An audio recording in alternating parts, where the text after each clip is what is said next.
Hello everyone, and welcome back to the War in Ukraine channel. Today, we're diving deep into a topic that's fundamental to Ukraine's resilience and its future: the training of its soldiers. How does a nation, in the midst of a full-scale invasion, build and sustain a formidable fighting force? It's a story of incredible adaptation, international partnership, and the sheer determination of the Ukrainian people. Before the full-scale invasion in 2022, the armed forces of Ukraine were already on a path of modernization, especially after 2014. They were moving away from old Soviet doctrines and increasingly adopting NATO standards. This process was accelerated by joint exercises and training programs with Western partners. However, the sheer scale of the current conflict demanded a complete overhaul of their training system, one that could handle a massive influx of new recruits while simultaneously preparing experienced soldiers for new complex battlefield realities. So let's break down how this works.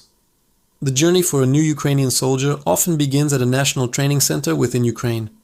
Here, the absolute basics are instilled. Think of it as a boot camp under immense pressure. Recruits, many of whom were civilians just weeks prior, teachers, IT specialists, farmers, you name it, learn foundational military skills. This includes weapons handling, not just the Kalashnikovs they might be familiar with, but the diverse array of Western-supplied rifles. They learn basic marksmanship, how to assemble, disassemble, and maintain their weapon under stress. Alongside this, they learn fieldcraft, how to move tactically, how to use cover and concealment, how to dig a proper trench, a skill that has proven to be life-saving on the front lines. Basic first aid, what's often called tactical combat casualty care, is another critical component. In a conflict with intense artillery duels, knowing how to apply a tourniquet correctly or manage a wound can be the difference between life and death for a comrade.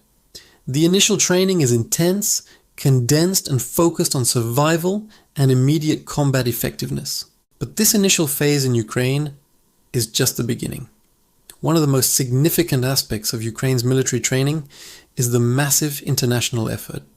Countries across Europe and beyond have opened their bases and shared their expertise.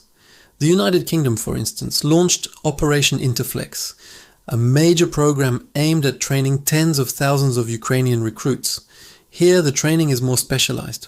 Ukrainian soldiers are instructed by experienced British Army personnel and forces from other partner nations like Canada, New Zealand, and Nordic countries. This training goes beyond the basics. It's about teaching offensive and defensive maneuvers at the squad and platoon level.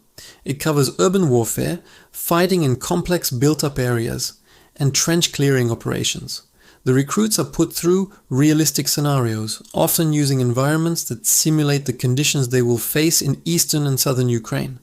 The goal is to build cohesive units that can operate effectively together under fire. It's not just about individual skill, it's about teamwork and communication. And Germany and other EU nations are also playing a huge role. In Germany, Ukrainian soldiers are trained on advanced Western hardware. This is where they learn to operate and maintain systems like the Leopard 2 tanks, the Marder infantry fighting vehicles, and sophisticated artillery systems like the Panzerhaubitze 2000. This isn't simple training. Operating a modern main battle tank requires a crew, a commander, gunner, loader, and driver to work in perfect sync.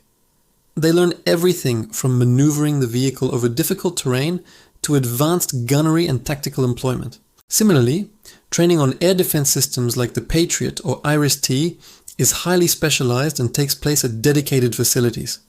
These soldiers learn to identify aerial threats, operate complex radar and launch systems, and coordinate with other air defense units.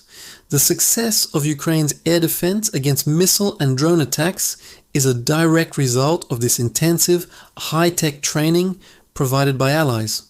The United States has also been instrumental, training Ukrainian forces both in Europe and for very specific systems in the US itself. For example, the initial crews for the Patriot missile systems were trained at Fort Sill in Oklahoma.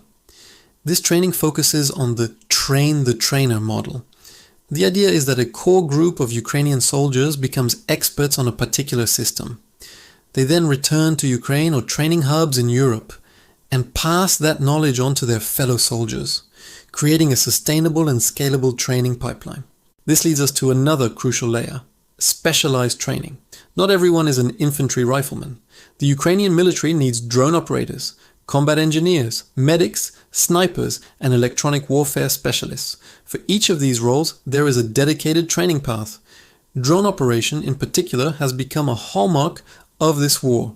Soldiers are trained to fly various types of FPV or first-person view drones, reconnaissance drones, and bomber drones. They learn how to use them for surveillance, for directing artillery fire with pinpoint accuracy, and for direct attack roles. These skills are often honed in specialized schools. Some even started by civilian volunteers and are constantly evolving based on battlefield feedback. Combat engineers learn the dangerous task of laying and clearing minefields, building and destroying fortifications, and constructing pontoon bridges to cross rivers under pressure. This work is absolutely vital for both defensive and offensive operations. Medics receive more advanced training, learning battlefield surgery techniques and how to set up stabilization points close to the front line to improve survival rates. An often overlooked aspect of this training is leadership development. To move away from the rigid, top-down Soviet model, Ukraine is heavily invested in creating a corps of non-commissioned officers, or NCOs. These are the sergeants and corporals who lead small units on the ground. They are trained to take initiative, make decisions independently, and adapt to rapidly changing situations, a core principle of NATO doctrine. Empowering NCOs has made Ukrainian units more flexible, resilient, and effective at the tactical level. Furthermore, training isn't a one-time event. Soldiers returning from the front lines often go through refresher courses. They share their first-hand experiences, which then informs and updates the training curriculum for new recruits. This creates a continuous feedback loop. If a new enemy tactic emerges on the battlefield, that information is quickly relayed back to training centers, and the training is adapted accordingly. This constant evolution is key to staying ahead. For instance, the proliferation of drones has led to new training modules on camouflage, electronic countermeasures, and anti-drone tactics for all soldiers, not just specialists. What's truly remarkable is the human element. The motivation of the Ukrainian soldiers is incredibly high. These are individuals defending their homes, their families, and their country's right to exist. This intrinsic motivation means they are fast learners, eager to absorb as much knowledge as possible. Instructors from partner nations consistently comment on the dedication and seriousness of their Ukrainian students. They understand that the lessons they learn in Poland, Germany, or the UK will be applied in a real life or death situation just weeks later.